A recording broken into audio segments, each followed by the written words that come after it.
여러분, 우리 하나님 말씀을 오늘 두 곳 같이 보겠는데요. 먼저 요한복음 3장 12절 말씀을, 그리고 또 이어서 히브리서 11장 35절을 이렇게 두 곳을 찾으면 좋겠어요.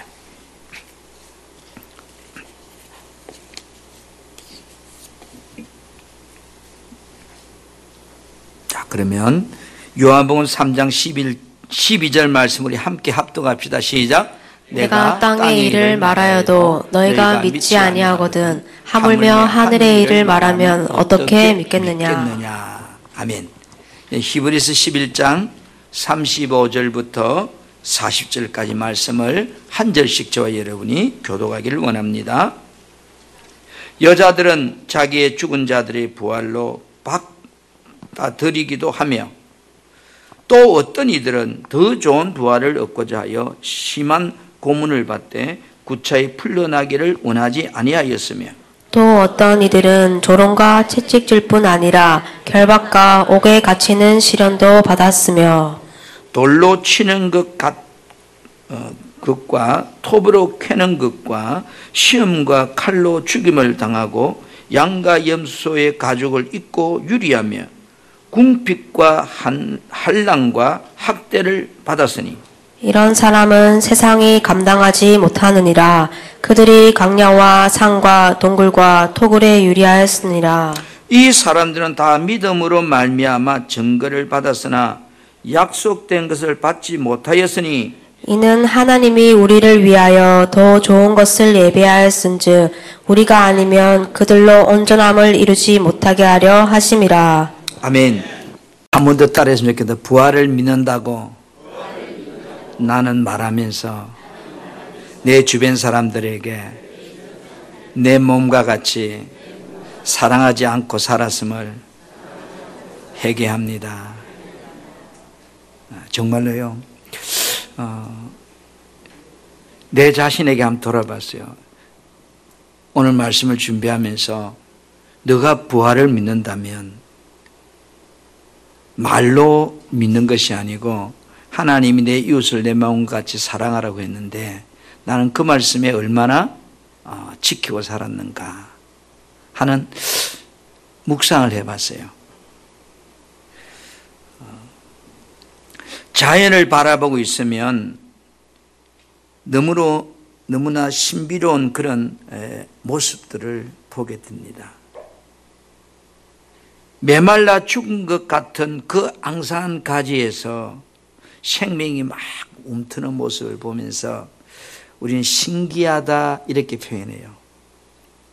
아마 우리가 육이 죽고 천국에 간다면 야, 신기하네 라고 하는 단어를 쓰지 않을까요? 생명의 부활을 바라보는 사람에게는 낙심이 소망으로, 절망이 기쁨으로 다가옵니다. 부활의 축복이 여러분 가정, 여러분 삶, 또 유튜브를 통해 이 시간 예배하는 여러분 모두에게 충만하기를 다시 한번 축복합니다. 한번 따라하겠습니다. 부활을 믿는 자. 여러분 자녀 아이 생각에 부모님이 나에게 해초를 들고 때릴 때 저분이 내 엄마, 내 아버지라고 하는 확신이 흔들려 버리면 그 아이 삶의 정체성이 흔들립니다. 그죠? 정체성이 흔들리면 그 아이 행동이 바뀌어 버립니다. 내가 여기서 같이 살아야 되나? 집 나가야 되나? 예수 믿는 성도가 예수님 밖에는 구원이 없다고 하는 이 확신이 흔들리면 여러분 어떻게 될까요? 예수를 믿어도 죽음 후의 영생의 삶과 부활을 믿는 확신이 흔들린다면 그런 사람들은 어떤 신앙생활을 하고 살까요? 보이지도 않는 하나님, 가보지도 않는 천국과 지옥을 믿으라고 한다고 해서 믿어지는 그런 문제라면 얼마나 좋겠습니까? 사람이 가진 지식이나 신념으로 믿을 수 있는 그런 문제가 아닙니다. 왜요? 예수님으로부터 직접 3년 동안 천국에 대한 이야기를 듣고 훈련받은 그 제자들도요, 자기 인생의 삶에 주님이 십자가에 달려 죽으시자 다 실망하고 낙심하고 예수님 만나기 전에 옛 삶으로 돌아가서 고기 잡아 먹고 살라고 육신의 삶으로 다 가버렸습니다. 여러분, 오늘 우리도 마찬가지예요. 천국이 믿어지지 않고 부활이 믿어지지 않으면요, 우리는 어쩔 수 없이 땅의 것을 바라보고 땅의 것을 잡기 위해서 살아가는 인생밖에 되지 않습니다. 신앙은 부활 사건이 사실로 믿어지고 그 부활이 내 믿음이 될 때 비로소 세상이 감당할 수 없는 삶을 사는 그런 인생이 될 수 있거든요. 이 부활 사건과 부활의 약속을 믿는 자는 지금 이 땅에 내가 살면서 어떻게 살아야 하는지를 오늘 성경은 우리에게 이야기하고 있습니다. 한번 물어볼게요. 여러분은 부활을 믿습니까? 예수님의 부활을 믿습니까? 그러면 예수님의 부활을 믿는다면 여러분의 부활도 믿습니까? 한번 따라해서, 하늘의 일을 믿는 자는 이 땅의 언약을 믿고 사는 자들이다. 오늘 요한복음 3장 12절 말씀을 다시 봅니다. 내가 너희에게 이 세상의 일들에 대하여 말하여도 너희는 나를 믿지 않는데 내가 너희에게 하늘의 일들을 말한다면 너희가 어떻게 믿겠느냐? 이렇게 말합니다.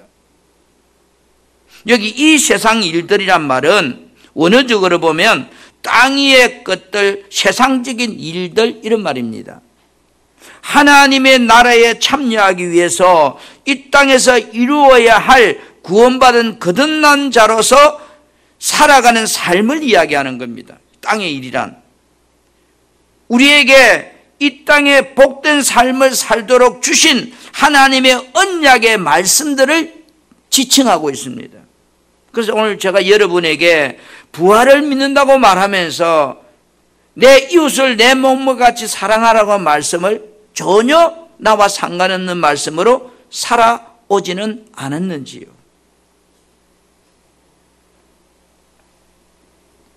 하늘의 일들이란 말은 원어적으로 하늘의 것들을 지칭하는 말입니다. 하나님의 대속의 구속의 계획들, 성령의 사역과 궁극적인 구원의 성취들을 지칭합니다. 하나님께서 하늘에 속한 약속들을 우리에게 하신 말들을 이야기합니다. 그 속에 부활도 포함되어 있잖아요. 다시 말하면 하나님께서 약속하신 이 땅에 관한 약속의 말씀들을 믿고 사는 사람은 하늘에 속한 약속도 믿는 자요. 이 땅에 우리에게 주신 약속의 말씀을 믿지 않고 사는 사람은 하늘의 약속도 믿지 않는 사람이다, 이런 뜻이에요.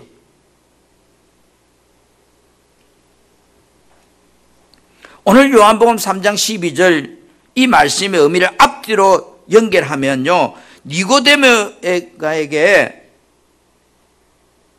어떻게 거듭나느냐고 묻습니다. 예수님께, 그죠? 니고데모가 와서 그때 예수님께 니고데모에게 눈에 보이는 증거를 말해도 믿지 않는 자들이 어찌 보이지 않는 하나님의 계획을 말한다고 그들이 믿겠느냐라고 대답합니다. 성경은 구원받은 자가 부활을 믿는다면 이 땅에서 어떻게 살아야 하는지를 오늘 이 니고데모하고 나눈 대화 속에서 우리에게 그 답을 제시하고 있습니다. 여러분, 구원도 어떻게 얻지요? 로마서 10장 9절에서 10절에 보면 하나님께서 예수를 죽은 자 가운데 살리신 것을 내 마음에 믿으면 구원을 얻으리라 그랬거든요. 다시 말하면 구원받은 성도는 하나님과 언약을 맺은 자들이에요. 구원도 언약을 믿음을 통해서 구원받는 거예요. 하나님께서 택한 자와 반드시 하나님은 언약을 맺으셨습니다. 그래서 우리는 언약의 백성이에요. 시편 89편 3절에 주께서 이르시되 나는 내가 택한 자와 언약을 맺으며 이렇게 언약을 맺는다. 하나님이 약속이죠. 하나님은 보세요. 첫사람 아담하고도 에덴 동산에서 선악과 열매의 언약을 맺었습니다. 아브라함을 믿음의 조상으로 불러내신 후에 하나님 아브라함과 그 후손들과 할례 언약을 맺었습니다. 그리고 이스라엘 백성들을 애굽 땅에서 구원해 내신 후에 강야로 인도하여 시내산 밑에 와서 그들과 언약을 맺었습니다. 출애굽기 19장 5절에서 6절 말씀해 보면 세계가 다 내게 속하였나니 너희가 내 말을 잘 듣고 내 언약을 지키면 너희는 모든 민족 중에 내 소유가 되겠고 너희가 내게 대하여 제사장 나라가 되며 거룩한 백성이 되리라. 너는 이 말을 이스라엘 자손에게 가서 전하라고 하나님이 모세에게 말합니다. 모세는 하나님 전해주신 말씀을 듣고 이스라엘 백성들에게 가서 하나님이 언약 맺자고 이야기하신다고 말했습니다. 그러니까 모세의 말을 들은 백성들이 아멘, 우리 맺기를 원합니다. 출애굽기 19장 8절에 보니까 백성이 일제히 응답하여 이르되 여호와께서 명령하신 대로 우리가 다 행하리이다. 모세가 백성의 말을 다시 하나님께 가서 전해줍니다. 예, 하나님 말씀대로 지키고 살겠답니다.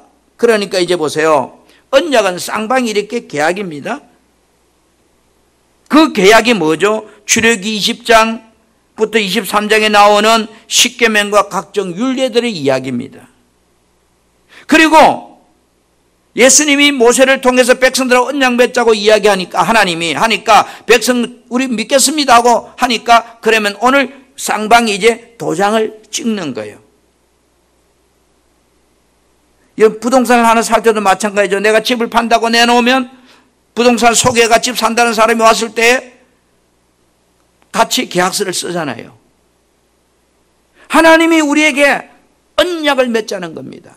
그러니 예, 맺겠습니다 라고 말할 때 이제 출애굽기 24장 7절에서 8절 말씀에 보면 보세요. 같이 한번 읽어볼까요? 이 말씀을 언약서를 시작. 언약서를 가져다가 백성에게 낭독하여 듣게 하니 그들이 이르되 여호와의 모든 말씀을 우리가 준행하리이다. 모세가 그 피를 가지고 백성에게 뿌리며 이르되 이는 여호와께서 이 모든 말씀에 대하여 너희와 세우신 언약의 피니라. 예, 언약서를 이제 모세가 낭독하고 백성이 들었습니다. 그러고 여호와께의 말씀 우리가 다 준행하리다 하고 대답했습니다. 그 증거로 뭐요? 이제 짐승을 잡아서 피를 뿌리면서 이것은 너와 내가 맺은 언약의 피다는 거예요. 하나님과 백성들이 맺은 언약의 내용은 너희들이 이 언약을 지키면 살게 되고 지키지 못한다면 죽는다는 약속이에요. 이스라엘 백성들과 맺은 언약은 내 앞에 생명과 사망이란 두 길이 있다고 하는 언약이에요. 너희들이 나의 규례와 명령을 준행하면 이 땅에 사는 동안 복을 누리게 해주겠다. 레위기 26장 2절에서 4절 말씀을 제가 봅니다. 너희는 내 안식일을 지키며 내 성소를 경외하라. 이 성소는 교회죠. 나는 여호와니라. 너희가 내 규례와 계명을 준행하면 내가 너희에게 철따라 비를 주리니 땅은 그 산물을 내고 밭에 나무는 열매를 맺으리라. 반대로 하나님과 맺은 계명과 규례를 행치 아니하면 어떻게 하겠다고 이어서 14절부터 16절에 그러나 너희가 내게 청종하지 아니하여 이 모든 계명을 준행하지 아니하며 내 규례를 멸시하여 마음에 내 법도를 싫어하되 내 모든 계명을 준행하지 아니하며 내 언약을 배반할진대 내가 이같이 너희에게 행하리니 지키지 않는다면 내가 너희에게 놀라운 재앙을 내려서 폐병과 열병으로 눈이 어둡고 생명이 쇠갈 것이요 너희가 파종한 것이 헛되리라. 너희의 돼지가 그것을 먹을 것이라. 내 것이 다 뺏긴다는 거예요. 하나님과 이스라엘 백성이 맺은 이 언약 안에는 생명과 사망뿐 아니라 복과 저주의 두 길이 있다. 주겠다고 하는 언약이에요. 왜 이스라엘 백성들이 애굽 땅에서 출애굽하여 가나안 땅을 들어가다가 다수가 다 들어가지 못하고 광야에서 다 멸망당하고 저주를 받고 죽었을까요? 그 이유는 신의 산에서 분명히 지키겠다 약속해 놔놓고 언약을 맺어놓고 언약을 지키지 않고 배반했기 때문에 저들이 다 멸망당했다는 거예요. 시편 95편 10절부터 11절에 보니까 내가 40년 동안 그 세대로 말미암아 근심하여 이르기를 그들이 마음이 미혹된 백성이라 내 길을 알지 못하나이도다. 그러므로 내가 노하여 맹시하기를 그들은 내 안식에 들어오지 못하게 하였다고 그랬습니다. 여러분, 모세는 이스라엘 백성들이 왜 광야에서 다 죽었는지를 알았습니다. 광야 40년이 끝나는 그런 시점에 이들은 드디어 가나안 땅을 바라보는 모압 평지 앞에 왔습니다. 모세는 광야에서 태어난 이 세대를 향하여 다시 한번 하나님께서 맺은 언약을 저들에게 설명해 줍니다. 얘들아, 언약 안에는 복과 저주의 두 길이 있다는 것을 말해 줍니다. 신명기 28장 1절부터 14절에 보면 언약을 지키는 자인 복에 대한 약속을 말해 줍니다. 반대로 28장 15절부터 19절은 언약을 지키지 않은 자는 저주가 임하게 될 것이라고 다시 낭독해 줍니다. 그래서 우리가 잘 아는 신명기 28장 1절에 내가 내 하나님 여호와의 말씀을 삼가 듣고 내가 오늘 내게 명령하는 그의 모든 명령을 지켜 행하면, 그 다음부터 계속 축복의 이야기를 하고 있습니다. 언약을 지키면 이런 복이 너희 삶에 차고 넘치리라.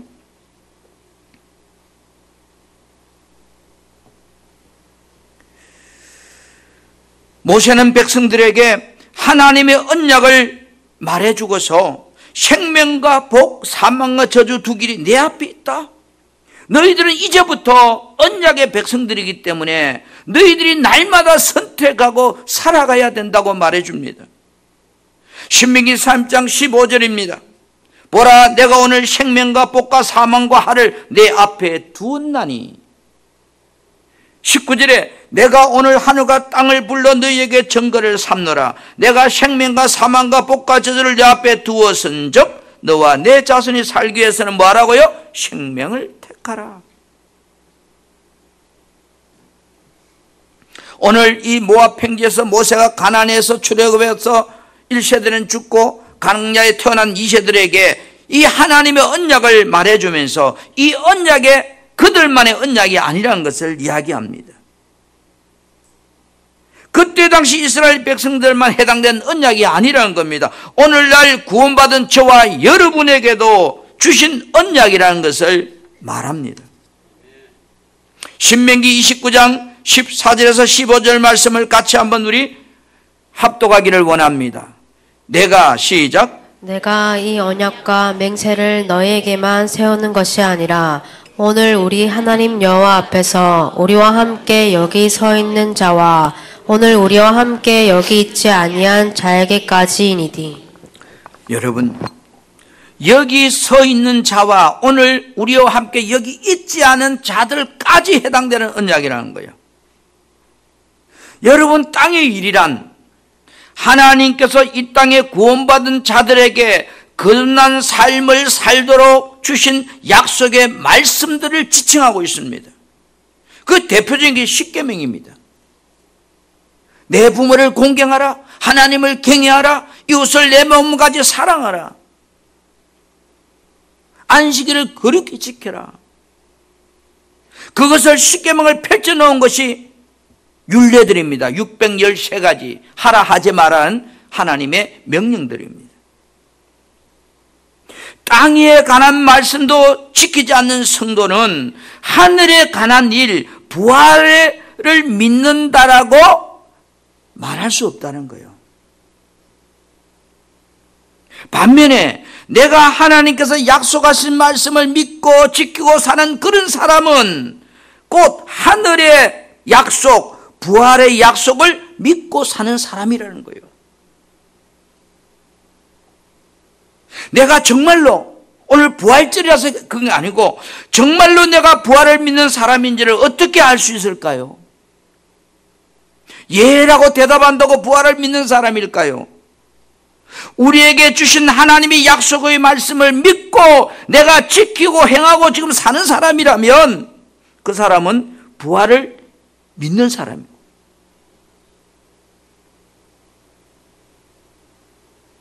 하나님이 내게 주신 말씀들, 남편에게 어떻게 하라, 아내에게 어떻게 하라, 자녀들을 어떻게 하라, 주의를 어떻게 지켜라, 성도들 간에 어떻게 살아라고 가장 우리 인생의 삶의 기본적인 이 말씀에 대해서 내가 지키지 않고 사는 사람이라면 그 사람은 하늘의 일을 믿는 사람이라고 말할 수 없다는 겁니다.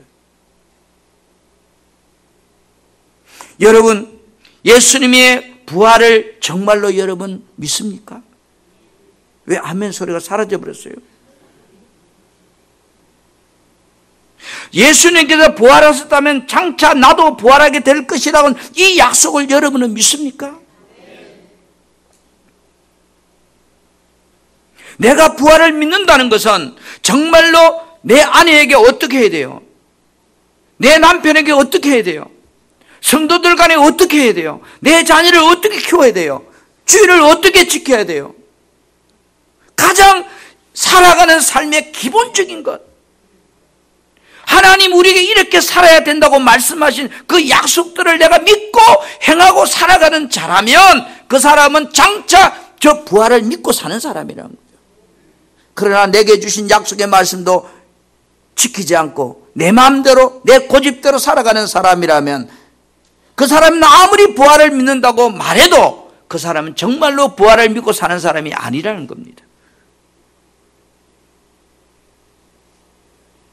약속된 성경 말씀, 언약의 말씀을 믿고 순종하는 사람이 정말로 부활을 믿는 사람이라는 거예요.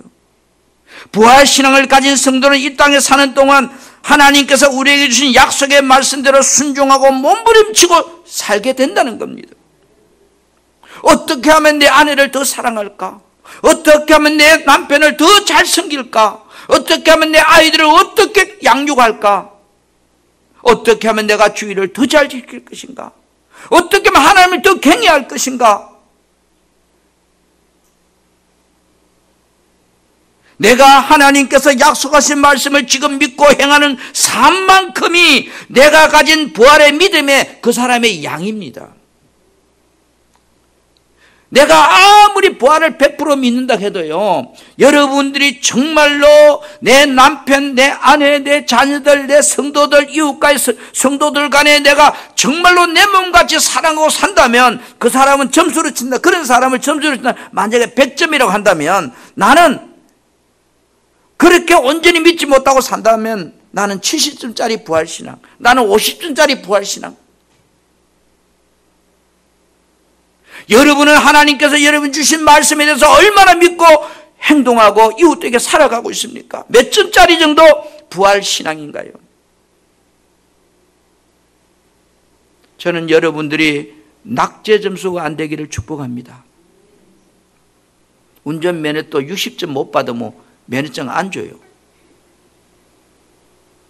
오늘 히브리서 11장 35절부터 40절에 여자들은 자기의 죽은 자들의 부활을 받다 드리기도 하고 또 어떤 일은 더 좋은 부활을 얻고자 하여 심한 고문도 받되 구차에 풀려나기 원하지 아니했다. 이런 사람은 100점짜리 부활신앙이에요. 이 땅에서 100점짜리로 살고 있잖아요. 왜? 내가 이 땅에서 사는 것만큼이 그 사람의 부활의 신앙의 점수예요. 내게 주신 약속의 말씀을 실천하고 믿고 살지 않는 사람은 부활주의라고 해서 그 사람의 부활을 믿는 것이 아니에요.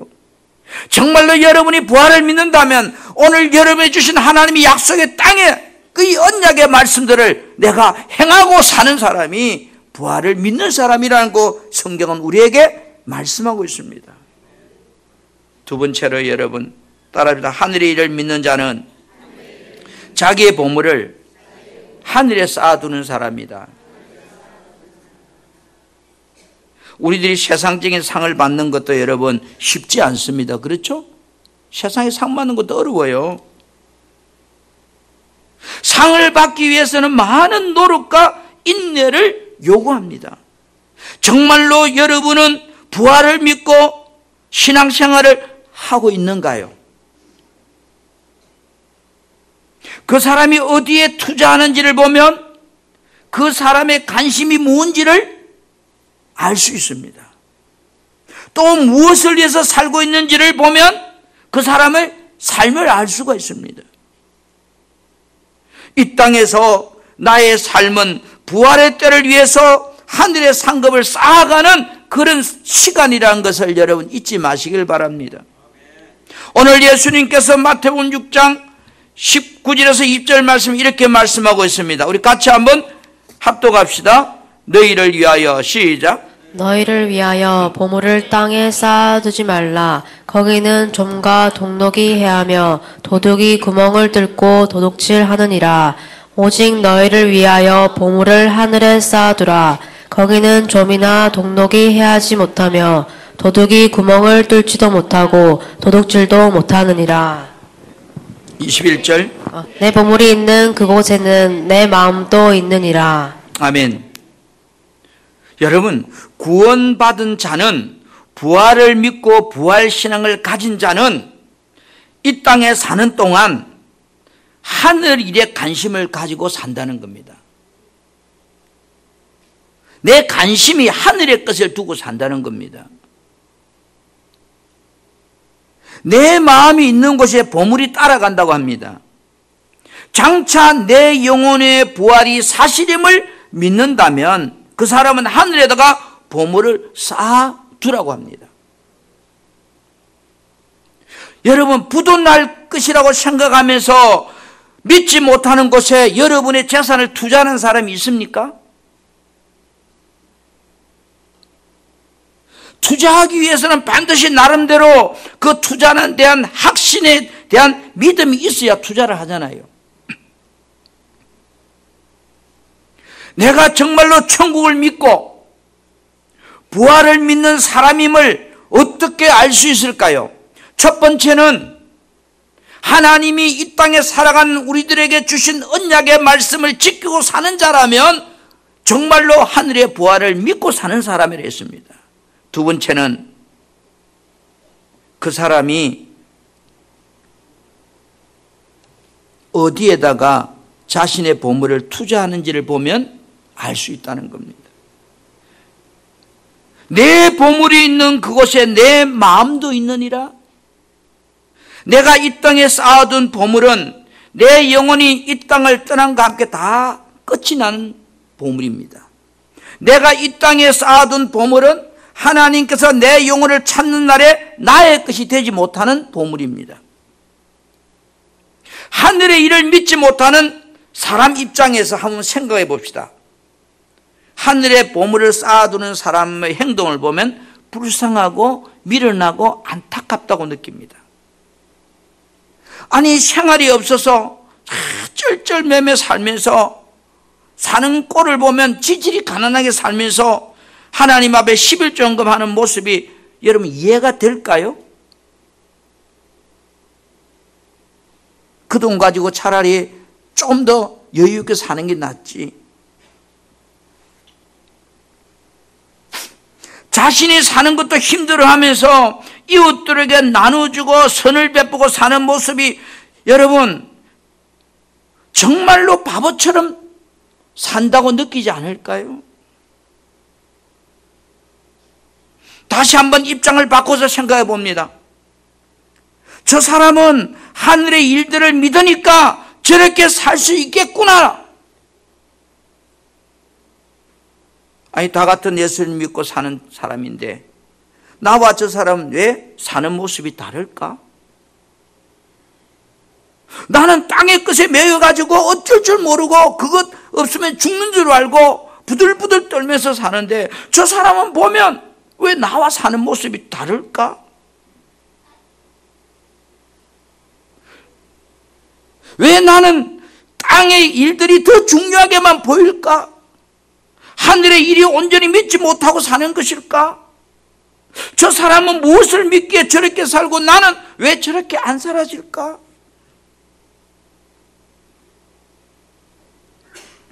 오늘 히브리서 11장 35절부터 40절 말씀을 제가 다시 봅니다. 여자들은 자기의 죽은 자들의 부활로 받아들이기도 하며 또 어떤 이는 더 좋은 부활을 얻고자 하여 심한 고문을 받되 구차히 풀려나기를 원하지 아니하였으며 또 어떤 이들은 조롱과 채찍일 뿐 아니라 결박과 옥에 갇히는 시름도 받았으며 돌로 치는 것과 톱으로 캐는 것과 시험과 칼로 죽임을 당하고 양과 염소와 가죽을 입고 유리하며 궁핍과 환난과 학대를 받았으니 이런 사람은 세상이 감당하지 못하느니라. 그들은 강야와 산과 동굴과 토굴을 유리하였으나 이 사람은 다 믿음으로 말미암아 증거를 받았으나 약속된 것을 받지 못하였으니 이는 하나님이 우리를 위하여 더 좋은 것을 예비하였은즉 우리가 아니면 그들을 온전함을 이루지 못하려 함이라. 여러분, 더 좋은 부활을 얻고 살기 위해서 이렇게 몸부림치는 사람이 여러분 이해가 되세요? 저 여자를 도란 거 아니에요? 제정신이 아닌 거 아니에요? 여러분, 이 땅에 보물을 쌓아두는 사람은 하늘의 일을 온전히 믿지 못하고 사는 사람이라는 겁니다. 예수님은 너희를 위하여 보물을 땅에 쌓아두지 말라. 오직 너희를 위하여 보물을 하늘에 쌓아두라고 말합니다. 그러면 하늘에 보물을 쌓아둔다는 말은 여러분 무슨 의미일까요? 하늘에 저축하는 은행이 있는 것도 아니고 이 말씀을 잘 여러분 연결해 봐야 됩니다. 예수님께서 마태복음 6장 19절부터 34절에 하신 말씀은 구원받은 자의 삶의 물질에 관한 말씀을 이야기하고 있습니다. 그리고 19절 24절에 구원받은 자가 가져야 될 물질간을 이야기합니다.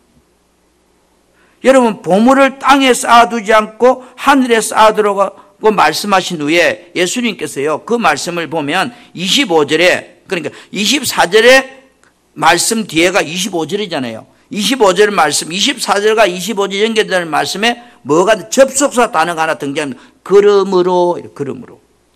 그러므로 하면 앞에 말을 이야기하는 겁니다. 그러므로 내가 너희에게 이르노니 목숨을 위하여 무엇을 먹을까 무엇을 마실까 몸을 위하여 무엇을 입을까 염려하지 말라. 목숨이 음식보다 중하지 아니하며 몸이 의복보다 중하지 않다라고 주님은 앞에 말과 뒤에 말에 접속사를 써서 설명하고 있습니다. 하늘의 일을 믿고 하늘의 보물을 쌓아두는 사람은 자기 목숨을 위해서 무엇을 먹을까 무엇을 마실까 몸을 위해서 무엇을 입을까 염려하지 않는다는 말을 하고 있어요. 왜 염려하지 않는다고 말할까요? 25절 다음 26절이잖아요. 26절 32절을 보면 공중에 나는 새를 보라 들의 백합화를 보아라 쭉 그런 이야기하면서 염려하지 말라. 무엇을 먹을까 무엇을 입을까 하지 말라. 32절 이는 다 이방인들이 구하는 것이라. 너희 하늘 아버지께서는 이 모든 것이 너희에게 있어야 할 줄 안다. 세상 사람이 원하고 가져야 된다고 그것 때문에 살아가기 위해서 몸부림치는 그것 너희들에게도 하나님은 다 필요하다는 것을 알고 계신다 이 말이에요. 그 말이에요.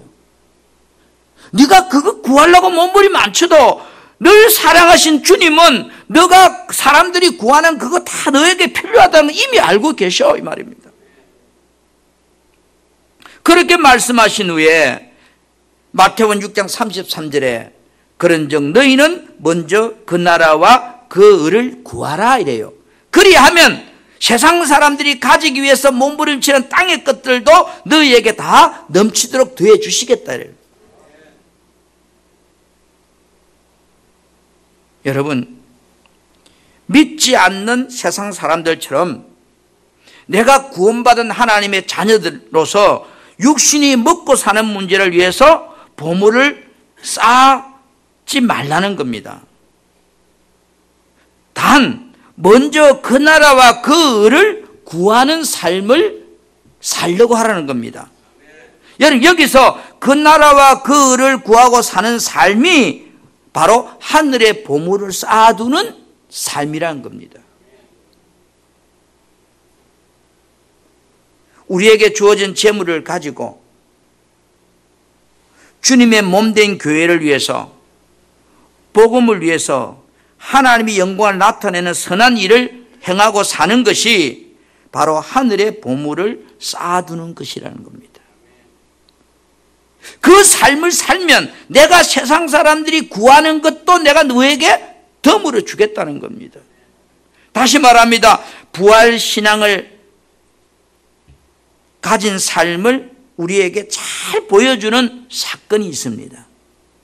그것이 열왕기상 17장 1절부터 16절에 등장하는 사르밧 가부 이야기입니다. 엘리야 시대에 이스라엘 땅에 극심한 가뭄이 들었습니다. 이 사르밧 가부 집에도 겨우 통에 가루 한 움큼과 병에 기름 조금밖에 남아있지 않았습니다. 이 가부는 아들과 함께 마지막 음식을 만들어 먹은 후에 죽을 수밖에 없는 절박한 그런 처지에 있었습니다. 그런데 어느 날 처음 보는 어떤 남자가, 선지자 엘리야죠, 찾아와서 나뭇가지를 줍고 있는 이 여인에게 던지는 말이 있습니다. 너희들을 위해서 떡을 만들어 먹지 말고 나를 위해서 떡을 만들어서 가져오라는 겁니다. 여러분에게 누가 이런 이야기를 하면 여러분 뭐라고 할까요? 저 사람 정신 나간 사람 아닌가? 아마도 이 여인도 이 처음 뵙는 이 선지자 엘리야, 이 남자의 이야기를 듣고 망설였을 겁니다. 저라도 그럴 거예요. 이 여인의 생각에 자신이 어떤 처지에 있는지도 모르고 헛소리한다고도 생각했는지 모르겠습니다. 그 말씀이 열왕기상 17장 8절부터 13절의 내용입니다. 시간이 없기 때문에 순간 이 여인의 머릿속에는 수많은 생각이 교차하지 않았겠어요? 엘리사의 말에 순종하여 주의 종을 먼저 공개하여 섬겼는데 3년 6개월 동안 어떤 일이 그 인생에 일어났습니까? 세상 사람들이 구하는 거 너 구하지 말라. 그 나라와 그를 먼저 내가 이루면 세상 사람이 구하는 건 내가 너에게 주겠다는 것을 이 장면에서 적나라하게 우리에게 보여줍니다. 열왕기상 17장 14절에 16절입니다. 이스라엘의 하나님 여호와의 말씀이니라. 나 여호와가 비를 지면에 내리는 날까지 그 통에 가루가 떨어지지 아니하고 그 병에 기름이 없어지지 아니하리라 하셨느니라. 15절, 이게 중요합니다. 그가 가서 뭐 했어요? 엘리야의 말대로 하였더니, 엘리야가 뭐라 했어요? 너 가가지고 나를 위해서 떡 하나 만들어 오라는 거예요. 지금 떡 하나밖에 만들 양이 없어요. 말대로 하였더니 그와 엘리야와 그 식구가 여름날 먹었으나 여호와께서 엘리야를 통하여 하신 말씀까지 통에 가루가 떨어지지 아니하고 병에 기름이 없어지지 아니하였다 그랬습니다. 여러분, 이 사르밧 가부의 행동에 대해서 누가복음 4장 25절에서 26절에 설명하고 있습니다. 이 말씀 같이 볼까요? 자, 시작. 내가 참으로 너희에게 이르노니 엘리야 시대에 하늘이 3년 6개월간 닫히어 온 땅에 큰 흉년이 들었을 때 이스라엘에 많은 가부가 있었으되 엘리야가 그중 한 사람에게도 보내심을 받지 않고 오직 시돈 땅에 있는 사렙다의 한 과부에게 뿐이었으며. 아멘. 엘리야 시대에 이스라엘 땅에 많은 가부가 있었다는 거예요.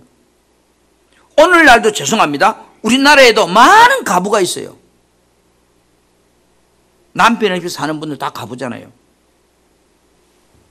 엘리야는 그 중 한 사람에게 보냄받지 않고, 우리나라도 많은 가부가 있는데 그 가부 중에 한 사람한테 간 것이 아니고 오직 사르밧의 한 가부에게 보내심을 받았다 그랬어요.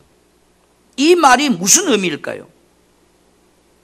주님께서 주의 종이 쓰고자 할 때 그 말에 순종하여 자신의 마지막 남은 그 생명 같은 양식을 내어놓을 만한 믿음을 가진 사람이 오직 사르밧 가부 한 사람뿐이었다 이 말입니다.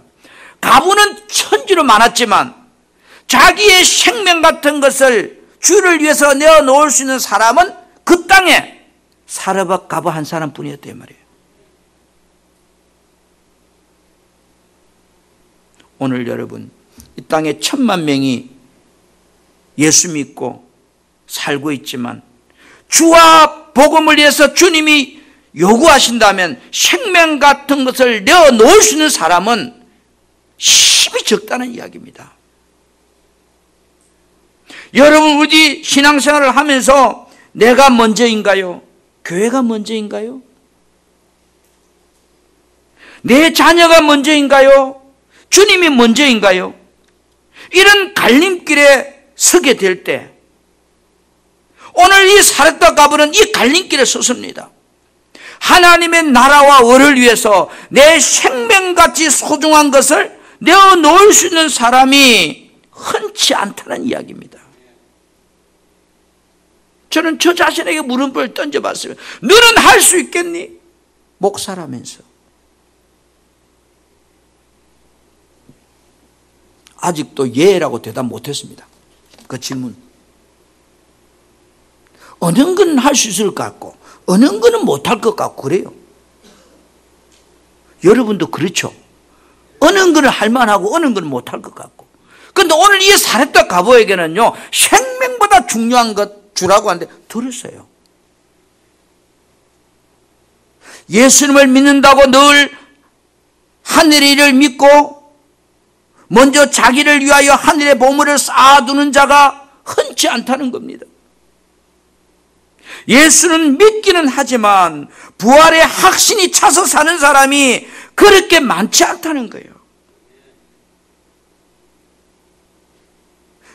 너무나 기쁜 부활이지만 그 부활을 내가 정말로 믿느냐? 오늘 새벽에도 중요한 이야기였습니다. 마태복음 28장 말씀을 가지고요. 예수님을 제자들이 10번 정도 그들에게 나타났습니다. 그리고 마지막 감난산에 그들이 불러서 주님을 만나고 영접했는데 제자들이 하는 말이 저 사람이 진짜 부활하신 예수가 맞을까라고 생각했다는 겁니다. 제자들 중에서. 아니 10번 이상을 주님 부활하신 모습을 보았잖아요. 제자도 그렇다면 오늘 우리는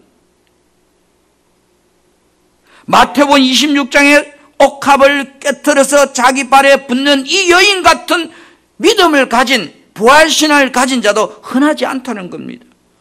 이 젊은 여인은 자기 시집갈 전 재산, 자기 삶의 모든 재산을 주님의 죽음을 위한 그 삶에 나의 모든 것을 다 쏟아 부어버렸습니다.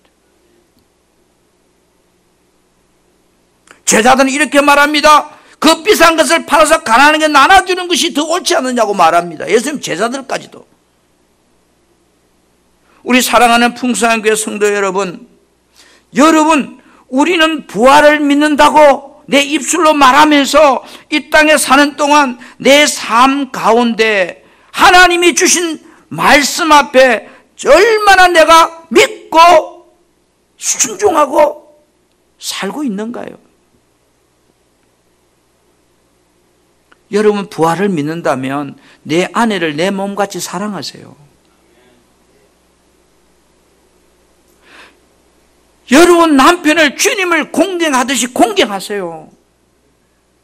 내 자녀를 두렵게 하지 말라고 합니다. 내 기분대로 말하지 말라고. 내 이웃을 내 몸과 같이 사랑하래요. 그 사람을 배려하고 이해하고 용서하고 섬겨래요. 그렇게 사는 사람이, 그 말씀을 순종하는 사람이 하늘의 일을 믿는 사람이래요. 내 고집대로 남편에게 말하고 아내에게 말하고 자녀들에게 말하고 형제들 간에 말하고 성도들 간에 서로 삐지고 토라지고 그러면서 내가 부활을 믿는다고. 주님은요, 그 사람은 부활을 온전히 믿는 사람이 아니래요. 말로만 믿는 거지. 그리고 정말로 내가 부활을 믿는다면 내 영혼의 나를 위해서 하늘에다가 상급을 쌓아간대요. 무엇을 먹을까, 무엇을 입을까, 그 주님이 하늘의 상급을 쌓아가는 사람한테 책임지고 채워주신대요. 오늘 그 사건이 사렙대 가보 이야기예요. 정말로 부활을 믿는 자는 지금 이 땅에 사는 동안 하나님께서 나에게 주신 약속의 언약의 말씀을 지키고 살려고 하는 사람입니다. 하늘의 보물을 쌓아가는 사람들입니다. 그 사람이 부활하신 주님을, 그리고 내 부활을 정말로 믿는 자들이라고 말합니다. 주여, 내가 이 부활주의를 맞으면서 내 믿음이 적었다면 나에게 믿음을 주셔서 지금 이 땅에 사는 동안 내게 주신 하나님의 약속들을 행하고 살 수 있도록 도와주라고, 그리고 내가 그 나라를 준비하며 살 수 있는, 하늘의 상급을 쌓아갈 수 있는 그런 사람이 되게 해주라고 우리는 주님 앞에 때로는 회개하고 때로는 하나님을 갈망하면서 이 부활의 은혜를 내 것으로 만들어 갈 수 있는 저와 여러분이 되기를 주님의 이름으로 부탁합니다.